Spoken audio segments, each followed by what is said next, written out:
Obrigada, presidente. Bom, eu primeiro gostaria também de começar minha fala me solidarizando com a vereadora Juliana Cardoso pelas ofensas que ela sofreu de um vereador desta casa, dizer que é realmente chocante a todas nós mulheres quando nos deparamos com esse tipo de comportamento e pedir aos homens que façam um exercício de empatia, de respeito, de desconstrução do machismo nesses espaços que são masculinos, mas que nós, as mulheres, estamos ocupando de forma legítima e temos toda a propriedade para ocupar, e como a vereadora Juliana Cardoso muito bem colocou, não nos intimidaremos com estas pavonices, com essas asas abertas contra nós, numa tentativa de nos diminuir, com uma tentativa de nos fazer se sentir burra, e com essas práticas machistas, misóginas, que nós já conhecemos desde sempre. Esta é uma prática frequente, comum, de espaços como o parlamento e de tantos outros da sociedade,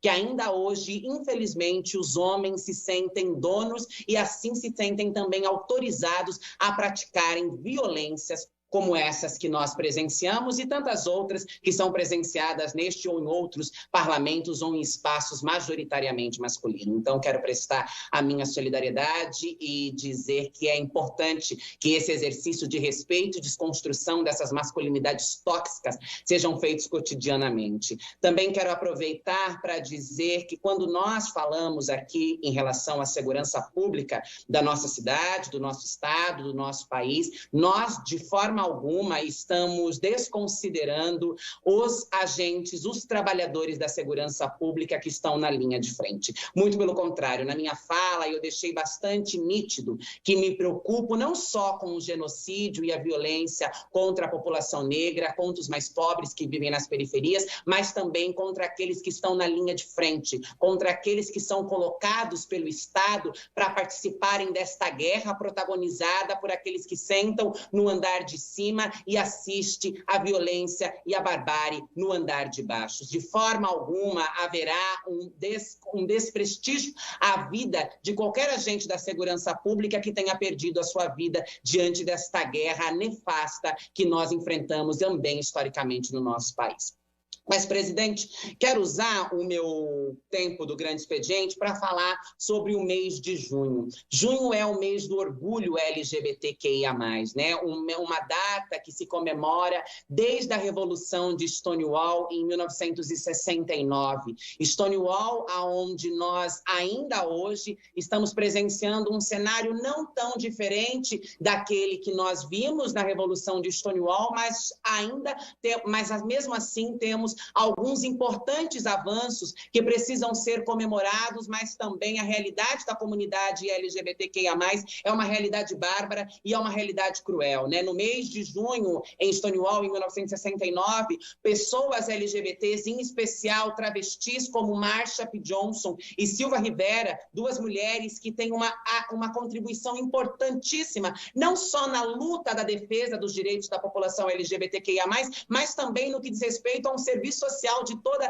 aquela população, né? Elas eram responsáveis por retirar das ruas meninas e meninos que eram expulsos de suas casas, elas eram responsáveis por atender uma população que posteriormente ia ser vítima de uma epidemia de HIV/AIDS no nosso mundo, né? No Brasil e depois posteriormente no mundo, e nós vemos o quanto essas identidades e o quanto essas figuras foram propositalmente apagadas de nossa história e o quanto ainda hoje, em 2021, nós temos uma grande resistência da população que se sente superior às pessoas LGBTQIA+, no que diz respeito à formulação e à construção de políticas públicas a essa população. E não só a construção de políticas públicas, mas ao direito da cidadania. Quando nós falamos em cidadania, em plenitude, em direitos plenos à população LGBTQIA+, no nosso país, nós percebemos a insistência em que esta população não adquira esses direitos, em que esta população continue vivendo às margens, à sombra da sociedade. Por isso, para nós, pessoas LGBTQIA+, pessoas do movimento LGBTQIA+, é tão importante o mês de junho. Para nós, não só o mês de junho, porque nossa resistência, nossa resiliência, nossa persistência por um lugar mais humano, mais digno, mais respeitoso na sociedade, não ocorre apenas no mês de junho. A nossa resistência por existência é uma resistência que ocorre durante todos os dias do ano, mas é no mês de junho, em que a sociedade cis-hétero se vira para olhar as pautas desta população. É no mês de junho em que as empresas trazem propagandas que mostram que a população LGBTQIA+, existe, resiste e merece direito. Ainda hoje, o cenário em que nós, populações LGBTs, estamos inseridos é um cenário desumanizador. É um cenário que não garante a nossa plena dignidade. E aí, sem sombra de dúvida alguma, a sigla LGBTQIA+, não é uma sigla homogênea, né? Não é todas as pessoas iguais, e as pessoas que estão dentro desta sigla também não experimentam a violência, o preconceito e a discriminação da mesma forma. Quando nós falamos em pessoas trans ou travestis, uma população completamente vulnerável, completamente precarizada, nós entendemos que a vulnerabilidade deste grupo, ela se apresenta de forma distintas para uma pessoas como outras. E aqui quero dizer, né, compartilhar um relato de minha própria vida, né, que tem um histórico muito parecido com o histórico da maioria das mulheres trans travestis brasileiras, que ainda hoje vive às margens da sociedade. Nós somos um grupo onde 90% de nós, ainda hoje, precisamos de forma compulsória e violenta recorrermos à prostituição como única forma de sobrevivência.